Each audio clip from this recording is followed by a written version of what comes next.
नमस्ते and welcome back. I hope कि आप लोग सभी बहुत अच्छे से होंगे और लाइफ को एंजॉय कर रहे होंगे। आज मैं आपके साथ कुछ ऐसी प्रॉब्लम्स को डिस्कस कर रही हूँ जो हम सभी से जुड़ी हुई, चाहे वो वर्किंग हो या गृहिणी हो। तो चलिए फिर शुरू करते हैं। द फर्स्ट प्रॉब्लम इज़ कि क्लियर नज़रिया। हमें लाइफ में क्या चाहिए कई बार हमें क्लियर नहीं होता। फॉर एग्ज़ाम्पल, मुझे घर डेकोरेशन के लिए ना फ्रेश फ्लावर्स चाहिए, आर्टिफिशियल मैं अवॉइड करती हूँ। नज़रिया मेरा क्लियर है, लेकिन इनकी जो फ्रेशनेस है वो हमेशा मेंटेन नहीं रहती, तो हमें उसके लिए एफर्ट डालना पड़ता है ना, कि मुझे एवरी 3 डेज़ में फ्रेश फ्लावर्स लाके उनको हटा के और फिर नए डालने होते हैं। तो कब मैनेज करें? तो when I take my tea in the morning, breakfast के समय, ये मुझे पसंद है तो मैं कर भी लेती हूँ। पुराने फ्लावर्स को हटाया, उसका वाटर चेंज किया और नए जो मैं लेके आई हूँ उनको मैंने डाल दिया। अगेन मेरा ये है कि मैं फालतू खर्च नहीं करती, तो what ever I get, let it be grass, कहीं से एक फ्लावर की टहनी या 2-4 ग्रीन पत्तियाँ, मैं उन्हीं से डेकोरेट करना पसंद करती हूँ। चाहे तो ये टी टेबल पे रहे या घर के किसी कॉर्नर पे। मोस्टली मैं इसको टीवी यूनिट के पास रखती हूँ, क्योंकि टी टेबल में चांस रहता है कि वो गिर जाए। तो जब आपका किसी का काम का नज़रिया क्लियर होता है ना, तो फिर आपको वो स्ट्रेस भी नहीं होता है और काम का प्रेशर भी नहीं आता है। करेक्ट? ज़िंदगी में खुश रहना बहुत ज़रूरी है, हमारा खुद का भी और हमारे से जुड़े लोगों का, क्योंकि ये जो खुशी वाला है ना, वो एक दूसरे को अफेक्ट करता है। तो I try to keep myself happy first. For example, मैं टाइम से ब्रेकफास्ट करती हूँ। अगर घर में कुछ नहीं है तो I don't mind making for myself. Husband और बेटा अगर स्कूल चले गए हैं, ऑफिस चले गए हैं, तो फिर मैं अपने लिए इग्नोर करूँगी, ऐसा नहीं है। और यही कारण है कि मैं जो भी करती हूँ ना, बड़े दिल से करती हूँ, क्योंकि मन की खुशी ना आपके कामों में ऑटोमेटिक झलकने लग जाती है। कई बार ऐसा होता है, हम फीमेल की स्पेशली, कि जो कमर वाला हिस्सा है, थाइस है, वो ब्रॉड हो जाता है। मैं यहाँ पे जो टिप शेयर कर रही हूँ, प्लीज़ आप डॉक्टर से कंसल्ट करके ज़रूर कीजिएगा। तो मैंने नोटिस किया है कि जब आप हिली एरिया पे ऐसे क्लाइंब करते हो ना, तो थाइस और कमर का जो हिस्सा है वो धीरे धीरे रिड्यूस होने लग जाता है। आप चाहें तो ट्रेडमिल का थोड़ा सा स्लोप इंक्रीज करके उस पर ट्राई कीजिए, बट मेक श्योर कि अपना ख्याल ज़रूर रखिए। किसी से ना सीखना या पूछना, जैसे फॉर एग्जांपल मैं आपसे पूछ रही हूँ कि ये मेरी चेयर के नीचे वाले हिस्से से कुछ इस तरह से ना ब्लैक ब्लैक नीचे गिरता है। अब दिक्कत ये है कि इससे चेयर खराब होगी या नहीं। कुछ इस तरह से एक लाइनिंग थी, वो निकल के गिर रही है, इसको 3 या 4 साल हो गए। अब सिर्फ ये निकल रही है, तो क्या इसे कुछ ऐसे हार्म है या मुझे नया लगवाना है? Please help me. दिक्कत एक और आती कि इसको साफ़ करने के बाद इस तरह से ऐसे काला काला पड़ा रहता है, तो मुझे दिन में 2 या 3 बार ये साफ़ करना होता है। तो प्लीज़ आप में से अगर किसी को भी पता हो कि what is the solution, please let me know. Next है, जैसे कि ना टाइम मैनेजमेंट का तरीका बड़ा अच्छा होना चाहिए कि हमें बहुत ज़्यादा टाइम ना लगे। फॉर एग्जाम्पल, व्हील चेयर आजकल हम सभी यूज़ करते हैं, specially when we are work from home, है ना, थोड़ी कंफर्टेबल होती हैं। बट इसके व्हील्स अगर आप देखो तो ये बहुत गंदे हो जाते हैं, आपको दिख ही रहे होंगे। अब ऐसे गंदे व्हील के साथ फ्लोर भी गंदा होता है। इसको पहले मैं इस तरह से वाइप करती थी, एक एक व्हील्स को रोटेट कर करके। तो इसमें ऑलमोस्ट 30 सेकेंड से 1 मिनट लगता था। 5 व्हील है तो 5 मिनट ऊपर से रगड़ना भी पड़ता था। Then I found a new तरीका। उसके लिए मैं क्या करती हूँ कि जब मैं पोछा लगाने जाती हूँ तो वही पोछे का पानी एक जगह थोड़ा सा गिरा देती हूँ, और उसके बाद इस चेयर को 4 या 5 बार फ्रंट और बैक आप रोटेट कर दीजिए। तो इसके व्हील्स की जो भी डस्ट है वो फ्लोर पे आ जाएगी, और आपके व्हील्स विद इन मतलब 1 मिनट में पूरे अच्छे से क्लीन हो जाएंगे। आपको एक एक रगड़ना नहीं पड़ेगा। व्हील को आप चेयर को साइड कर दीजिए, और उसके बाद जैसे आप नॉर्मली पोछा लगाते हैं वैसा ही पोछा लगा दीजिए। Few days back I found this area, so I thought of sharing it.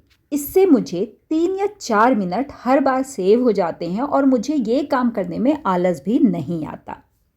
Next जो है कि कोई भी काम करने का मोटिवेशन और एनर्जी कहाँ से आए? तो ना कई बार जब मुझे लगता है मैं वॉक पे नहीं जाऊंगी, आई सी दिस लेडी, ये ऑलमोस्ट ना 100 kg की थी। इट्स नॉट दैट कि मैं इनकी बुराई कर रही हूँ, सेम वे ये जो अंकल और आंटी आपको दिख रहे हैं, ये ऑलमोस्ट 70 ईयर प्लस के हैं, बट ये कभी भी मिस नहीं करते यहाँ आना। तो अगर ये आ सकते हैं तो मैं क्यों नहीं।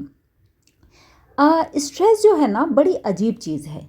ये खुद एक बीमारी नहीं है, बट ये अपने साथ लाखों बीमारी लेके आती हैं। आप देखते होंगे माइग्रेन, है ना, ब्लड प्रेशर, ये सारे स्ट्रेस की ही देन है। मॉर्निंग में ओपन में जाइए। अगर आप नहीं मैनेज कर सकते तो जस्ट 5 मिनट के लिए अर्ली मॉर्निंग की जो सन रेज और फ्रेश एयर है, अगर वो आपको टच करती है तो यकीन मानिए वहाँ स्ट्रेस बिल्कुल नहीं रह सकता। And this is the reason continuously few year से मैं अर्ली मॉर्निंग वॉक के लिए ज़रूर जाती हूँ। काम को जोड़ के करने में, मतलब नॉट नेसेसरी मल्टीटास्किंग, आप बहुत सारा समय और एफर्ट बचा सकते हैं। देखिए, घर में हमारी बहुत सारी चीज़ें होती हैं, आप कितनी भी लिस्ट बना लो, कुछ भी कर लो, कभी ना कभी कोई चीज़ कम पड़ ही जाती है। तो व्हाट आई डू कि जब मैं वॉक के लिए जाती हूँ उसी समय जो चीज़ें कम है वो ले आती हूँ, स्पेशली फ्रूट्स और सैलेड, क्योंकि ये चीज़ें फ्रेश ही अच्छी लगती हैं, मुझे अलग से टाइम तो देना नहीं पड़ा ना। कुछ टिप्स मैं शेयर कर रही हूँ होम और स्टोरेज की। जैसे फ्रूट देखिए, जनरली जो छिलने वाली चीज़ें होती हैं तो हम उनको वॉश नहीं करते हैं, सबका तो पता नहीं, but I use to do that. अब धुली हुई चीज़ें बिना धुली के साथ रखेंगे तो वो भी गंदी हो जाएगी। 99% लोग बनाना वॉश नहीं करते, लेकिन सारे फ्रूट एक ही ट्रे में रखते हैं, तो ये जो बनाना के ऊपर अगर डस्ट या कोई भी जर्म्स है वो आपके फ्रूट में भी जाएगा। तो व्हाट आई डू, इनको वॉश करके ही मैं रखती हूँ। किसी भी फ्रूट के अगर स्टिकर हैं तो उनको वॉश करते समय ना निकालें, जब आप खा रहे हो उस समय उनको कट करके अलग रख दें। द लॉजिक इज़ कि उसमें ग्लू होती है और सिर्फ स्टिकर निकाल देने से ग्लू वहीं रह जाएगी जो आपको हार्म करेगी, राइट। अब देखिए, चीज़ें कनेक्टेड हो गई, मैं डेकोरेशन का भी सामान ले आती हूँ, फ्रेश फ्रूट्स भी आ जाते हैं, वॉक भी हो जाती है, और ना दुनिया को समझने का एक नज़रिया भी मिलता है। आप चाहें तो ये फ्रूट क्योंकि फ्रेश है तो फ्रिज में रखने की ज़रूरत नहीं है, डाइनिंग टेबल पे रख दीजिए तो इजी टू ग्रैब हो जाएगा। कुछ समझदारी वाली सेविंग टिप शेयर कर रही हूँ। जैसे आपने जो मेरा फ्रूट बास्केट देखा वो एक्चुअली रोटी का कैसरोल है। द थिंग इज़ कि इसको मैं फ्रूट बास्केट की तरह इसलिए यूज़ कर रही हूँ क्योंकि एक बार ये मुझसे गिर गया और इस तरह से ब्रेक हो गया। इवन टॉप में भी अगर आप देखेंगे तो ये इसका पोर्शन निकल गया, इसको कितना भी प्रेस करो वो फिट नहीं हो रहा है। तो रोटी रखने से मुझे ये डेली धोना पड़ता है, बार बार वहाँ पानी घुस जाता है, आटा चला जाता है, जिससे ना इंसेक्ट जल्दी इसमें ग्रो करेंगे, राइट। इसके साथ एक नेट का इस तरह से बास्केट या ट्रे बोलिए वो भी आया था। तो अब इसको फेंकने के बजाय या नया फ्रूट बास्केट करने के बजाय मैं इसी को रिसाइकल किया है। आप देखिए इसका आउटपुट काफ़ी अच्छा है क्योंकि फ्रूट के लिए तो ये काम कर ही सकता है। नाउ आप स्ट्रेस को मैनेज कर सकते हो सिर्फ सफाई और ऑर्गेनाइजेशन से। अच्छा ये बताइए कि लास्ट टाइम आपने कॉपर के वेसल्स या ऐसी ही कुछ चीज़ें कब वॉश की थी अदर देन दीपावली, है ना। बहुत कम करते हैं, बट स्टडी कहती है कि अगर आप क्लीनिंग या ऑर्गेनाइजेशन किसी प्लेस का करते हो तो आपका स्ट्रेस बहुत कम हो जाता है। तो जब भी मुझे ऐसा लगता है कि आई एम स्ट्रेस्ड आउट या बहुत देर तक ऐसे काम कर लिया और मुझे फिर ऐसे मेंटल स्ट्रेस होने लग जाता है, I simply grab a area, change the liner and फिर से उसको ऑर्गेनाइज कर देती हूँ, है ना। ये क्लीन बेसिन देखिए और ये क्लीन किए हुए बर्तन, है ना।